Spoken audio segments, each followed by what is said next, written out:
Dessus.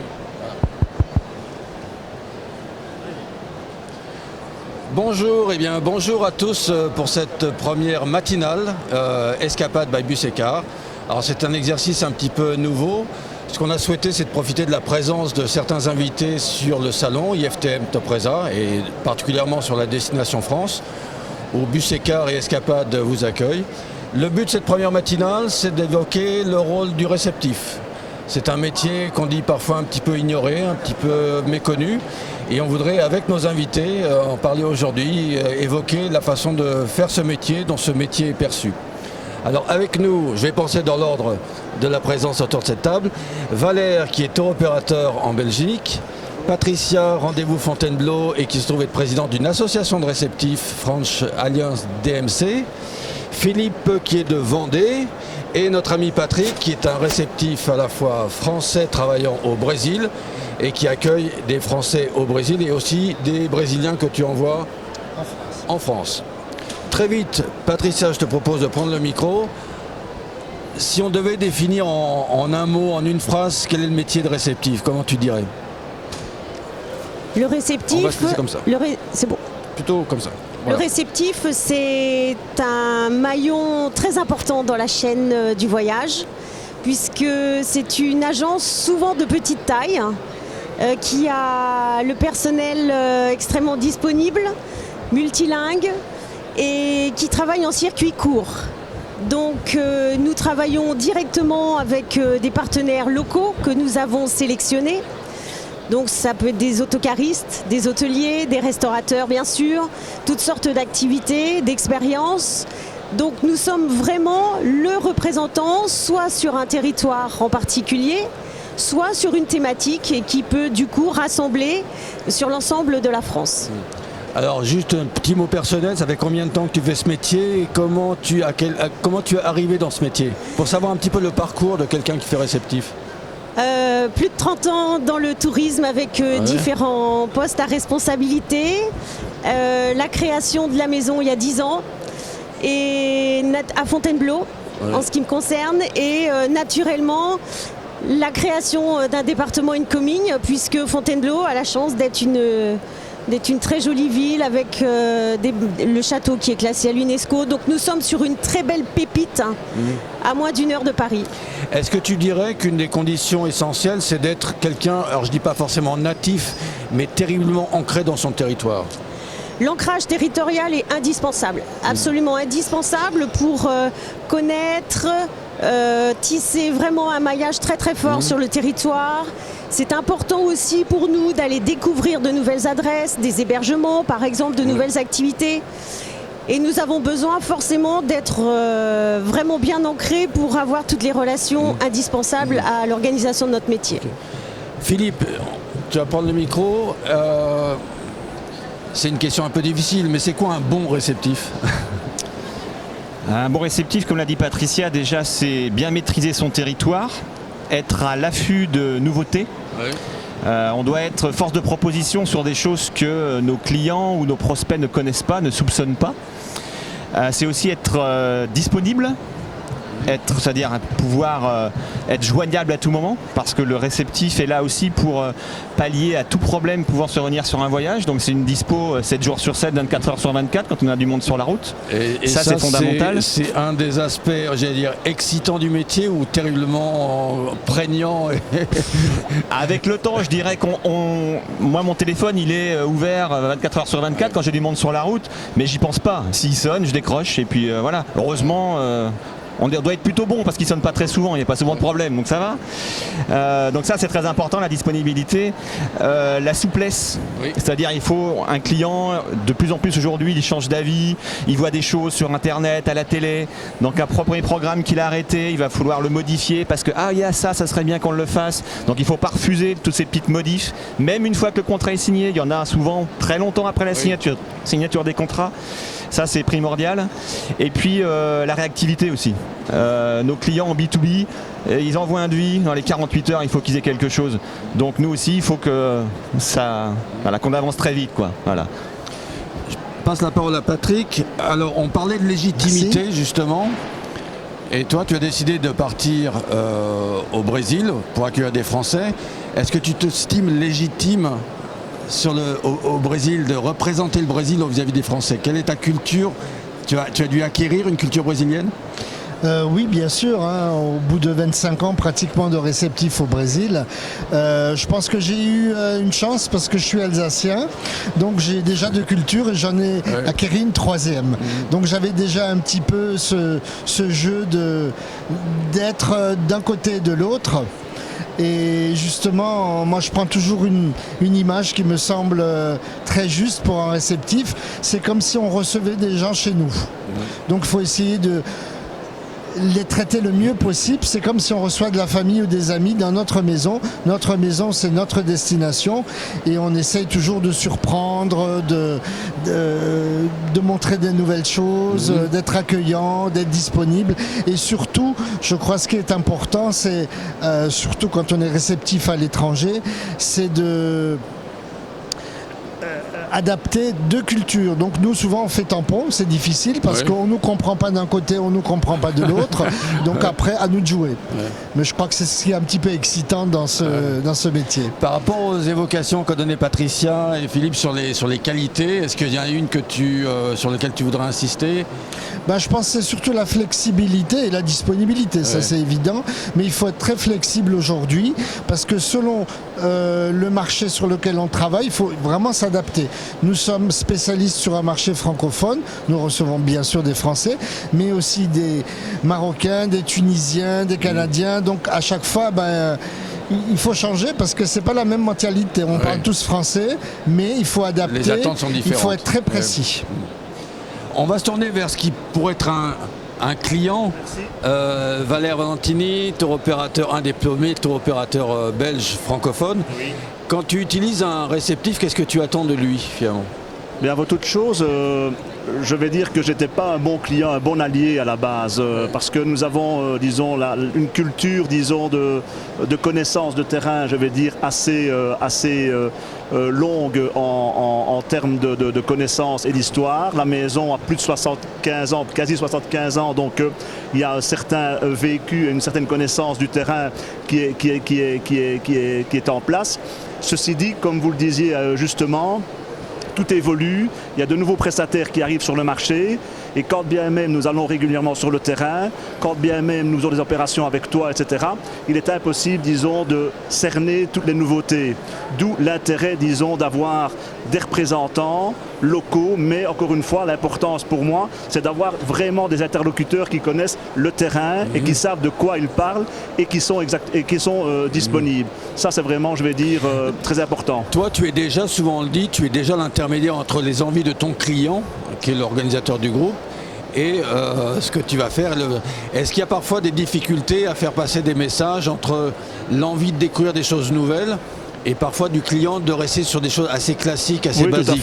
Tout à fait. Tu arrives à faire passer l'idée qu'il faut changer un peu les circuits, les programmes? Disons que moi j'ai la chance, disons, de travailler dans un service de production, donc en plus, disons, du travail, disons, de groupes constitués, CE, associations, etc., que j'ai fait pendant des années et que je continue un petit peu à briefer aussi, je vais dire, au travers de mes équipes.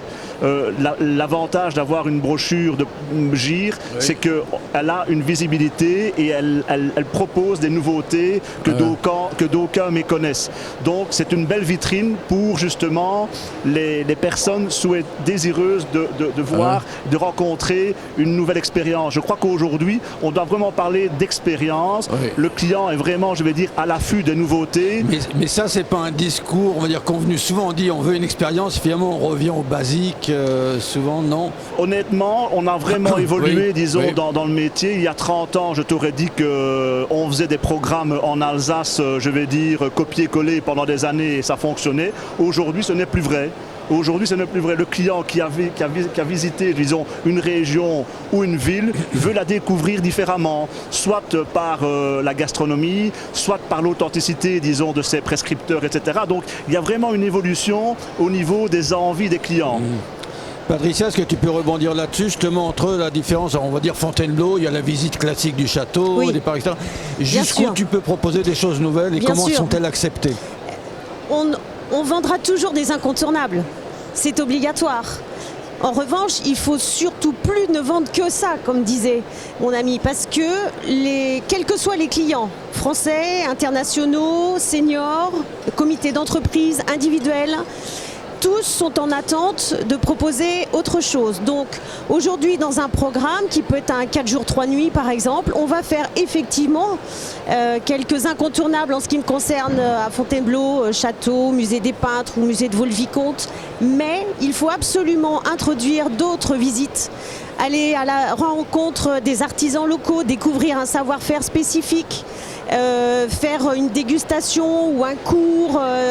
Donc, quelle que soit la clientèle aujourd'hui, nous devons être force de proposition, d'où l'importance pour nous d'être vraiment sur le territoire pour rencontrer ces nouveaux acteurs. Philippe, est-ce qu'il y a des territoires plus riches que d'autres? Il y a des façons différentes. La Vendée, alors c'est pas qualificatif, c'est, on va dire, un peu plus rural, un peu plus campagnard que l'approche d'une grande ville métropole. Quel type de programme finalement on peut faire sur des destinations qui sont plus nature, on va dire? Alors c'est vrai que la Vendée est une destination c'est une des premières destinations touristiques françaises quand même, mais c'est vrai qu'elle a une forte clientèle, qui est une clientèle estivale, qui est attirée essentiellement par ses plages.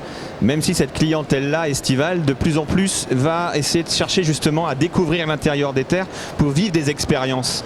On a une locomotive formidable qui est le Puy du Fou, qui est un des parcs touristiques français en plein essor depuis quelques années, qui est maintenant connu sur tout le territoire national et qui commence à déborder de ses frontières, qui là crée un nouveau parc en Espagne, dans la région de Tolède, donc voilà, ça devient une multinationale un peu, et donc grâce à cette locomotive-là, ça nous permet d'attirer le visiteur et de lui faire découvrir d'autres attraits de notre région, qui est riche en patrimoine, châteaux, églises, etc., qui a beaucoup de savoir-faire, qui a des entreprises également qui s'ouvrent à la visite. C'est un territoire qui est extrêmement dynamique d'un point de vue économique.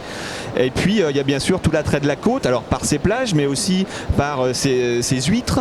On a des vignobles qui deviennent de plus en plus connus en France, avec des très bons vins, des très bons producteurs qui savent faire de l'œnotourisme. Alors j'irai jusqu'où va l'expérience? Je voudrais juste rebondir sur l'œnotourisme. Un décret vient de sortir, ou une réglementation vient de sortir, qui va autoriser les clients à faire des vendanges à couper 3 grappes. Avant, c'était interdit, que c'était du travail au noir. Est-ce que on arrive à faire participer les gens à des activités? Alors en effet, c'est marrant parce qu'on interdit, voilà. On en a parlé hier, on recevait avec la French DMC Alliance les vignerons indépendants qui proposent cette vendange. Bon alors par contre la vendange, c'est quand même sur une période très très courte, donc c'est pas évident à vendre. Mais en effet, on voit également les producteurs sont attachés à montrer leur savoir-faire. Et ça, c'est un petit peu la différence il y a quelques années, où un vigneron en période de vendange, il voulait surtout voir personne dans sa cave et dans ses vignes. Aujourd'hui, il veut montrer ce qu'il sait faire pour défendre son produit, défendre son terroir, la façon dont il travaille, l'amour qu'il apporte à son métier. Donc je dirais que quelque part ça match maintenant entre ce que recherche le visiteur et ce que le producteur local est prêt à offrir. Au Brésil, jusqu'où on peut aller dans cette notion d'expérience? Je pense que c'est assez rare quand même pour que les gens viennent vivre des expériences pareilles au Brésil, parce que c'est vrai que on essaie toujours de surprendre. Mais je pense que, vu la difficulté de la langue, parfois c'est un petit peu difficile aussi de... Je prends un exemple stupide. Est-ce qu'on peut faire participer des clients que tu aurais à une école de samba oui, bien sûr. Non, mais dire jusqu'où ils ont l'impression de participer un petit peu à la vie locale? Bon, déjà le Brésilien est très très ouvert, surtout à un public francophone, parce que c'est un des peuples les plus francophones au monde, même si il y a quelque temps on n'a pas donné vraiment le bon exemple. Mais c'est vrai que surtout pour le carnaval, nous réussissons à faire participer les gens comme des Brésiliens. Ils sont noyés dans le carnaval et personne va dire ah non ils sont français. Déjà on est déguisés, donc c'est plus facile, c'est vrai, mais les gens qui vivent le carnaval en défilant avec nous, avec d'autres Brésiliens, sont absolument Oui, c'est une immersion totale et c'est le meilleur exemple, je pense. Et en fait, ce que les gens cherchent, c'est surtout ça, c'est l'immersion avec le peuple. Ils viennent pas pour faire des vendanges parce qu'on en a très peu, mais ce genre de choses est toujours extraordinaire. On parle souvent de dire on l'a fait à Soweto en Afrique du Sud. Est-ce qu'il y a un côté vraiment accueillant quand on dit on va vous aider à visiter une favela par exemple? Ou est-ce que c'est un côté un peu morbide, on vient voir des favelas, est-ce qu'il y a un côté un peu gênant d'aller voir la vie, parfois un peu, l'aspect un peu moins positif? C'est des choses que tu peux faire? Oui, c'est ce que nous faisons. Ça Comment se fait c'est perçu? C'est on vient sans regarder problème. les gens? Non, moi je pense que les gens qui accueillent les touristes dans les favelas, ils connaissent le jeu. Ouais. Donc ils accueillent très bien, ils montrent. On veut surtout montrer que ce n'est pas toujours ce qu'on veut bien dire. Donc Ouais. on fait un effort pour montrer justement la vraie vie. Parce que le chauffeur de taxi, la femme de ménage de votre hôtel, des gens qui travaillent pour les touristes souvent habitent dans des communautés. Maintenant on parle plus de favela, on parle de communauté, donc c'est quand même plus doux. Et on arrive à montrer, c'est vrai. Maintenant après tout dépend des gens qui vont visiter ces endroits-là, de l'attitude de ces gens-là, parce que bon, c'est vrai que ce n'est pas un parc d'attractions. Donc je crois qu'il faut que si c'est très bien fait, ça peut être très intéressant. Mais souvent c'est fait d'une manière choquante et là c'est pas bien. Un dernier tour de piste avant de vous libérer. On a parlé des choses positives, parlons de choses un petit peu négatives. C'est quoi la difficulté que tu aurais, les inconvénients? Quel est le problème que tu peux rencontrer avec un réceptif? Alors le problème que je pourrais rencontrer, c'est la souplesse en termes, disons, de deadline. Donc ça veut dire que lorsque je produis une brochure et lorsque je projette un voyage, disons, dans 8 mois, il m'est impossible, disons, de le confirmer dans les 15 jours. Or, certains réceptifs, disons, vous obligent à verser des arts ou à confirmer rapidement, soit parce que la période est fort demandée, soit parce qu'il y a d'autres paramètres que nous ne maîtrisons pas. Toujours est-il qu'il est compliqué pour nous, disons, de se positionner sur un produit avec un réceptif dès lors où il n'y a pas cette souplesse qui nous permet de commercialiser le produit. Voilà, ça c'est la grosse difficulté pour moi. Même question Patricia, Philippe, le côté difficile du métier où il y a encore des choses à améliorer. Alors, avis partagé, parce qu'effectivement, si le réceptif appelle son client en disant j'ai besoin d'un acompte, c'est que quelque part il a la demande et elle arrive très très souvent de l'hôtelier. L'autocariste non, on gère tout à fait très bien des plannings, les autres partenaires aussi. C'est toujours ce même point, l'hôtelier peut avoir différentes demandes ou veut effectivement qu'on s'engage très rapidement pour nous garantir un prix. C'est toujours ça. Donc à nous aussi d'avoir cette relation avec les partenaires locaux, de leur expliquer les choses. Alors on est quelquefois entre deux, avec des territoires qui nous demandent de développer l'accueil de voyageurs internationaux et des partenaires locaux qui nous disent ah bah oui mais là si tu me confirmes pas je t'augmente et là ça va être compliqué. D'où l'importance de développer, voire de créer nos propres expériences, comme disait monsieur par exemple. En ce qui nous concerne, on a organisé une découverte par exemple du marché, parce qu'on a des clients sud-africains qui sont ravis de découvrir un marché français, d'aller acheter son pain, son fromage. Ils font pas ça chez eux, donc c'est une véritable expérience et ça du coup, là pour le coup, on n'a pas le problème. Donc à nous aussi d'être créatifs. Un aspect peut-être qu'on a un petit peu abordé très rapidement, ce qu'on appelle le paracommercialisme. Est-ce qu'il y a encore un sujet dans la profession, des gens qui font ce métier de façon un petit peu soit sauvage, soit un petit peu sans tout à fait respecter les règles? Est-ce que ça reste un problème? Moi, localement, je peux pas dire au niveau de la Vendée et des alentours qu'on est confronté à ce genre de problème. Il y a des hébergements qui font du institutionnels, par exemple aussi à Vendée, c'était un peu tendu parfois. Alors ça l'a été à une époque, ça l'est nettement moins. Bon, je passe sur l'historique et tout ça. Mais aujourd'hui, on a créé une filière des agences réceptives avec le département. On fait des choses en commun. Là, en début d'année, j'étais à Madrid sur le stand de la FITOUR avec le département, à Vendée Tourisme, et puis une autre agence réceptive vendéenne. Aujourd'hui sur l'IFTM, cette même agence partage un stand avec Vendée Tourisme. Donc on est quelque part certainement un petit peu concurrent à la mesure où Vendée Tourisme fait également de la commercialisation, mais eux sont restreints au territoire vendéen. Nous on offre une ouverture sur les alentours, on peut déborder sur la Bretagne, sur le Poitou-Charentes, etc. Donc on est à la fois un peu concurrent mais également beaucoup complémentaires.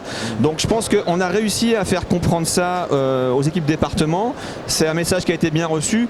Aujourd'hui on est plus dans une logique de partenariat que de concurrence plus brutale comme ça l'a été il y a quelques années. Les choses s'améliorent, c'est bien. Voilà. Un petit mot de la fin en venant de l'étranger, franco-étranger. C'est quoi les difficultés du métier?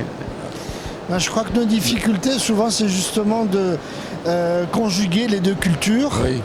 Surtout au niveau réceptif, parce qu'on a des interlocuteurs brésiliens qui voient les choses d'une manière et des clients francophones et français qui la voient d'une autre, surtout au niveau des délais de paiement, des acomptes, tout ça, donc c'est souvent très très compliqué.